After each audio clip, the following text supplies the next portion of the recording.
To please herself and your loved ones with delicious homemade pastries for breakfast or for dessert, you can take note of this simple recipe for oven yeast pies with your favorite filling.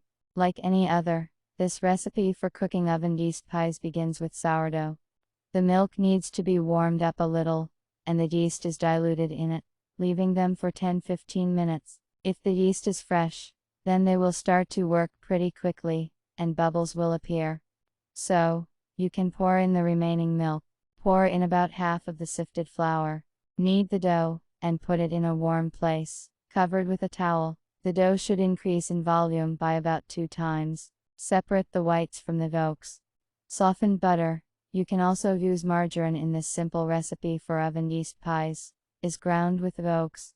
Add salt and sugar, and put the resulting mass into the dough. Separately, beat the proteins into a strong foam, and gently introduce them into the dough. Add the second part of the flour, kneading the dough. Leave the dough in a warm place again for about 1 hour. Divide into small pieces, which roll out, and put the filling in the center. Carefully seal the edges, and send them to a baking sheet, smearing with yolk. To make oven yeast pies at home even more appetizing, you can sprinkle sesame seeds on top. Bake until golden brown.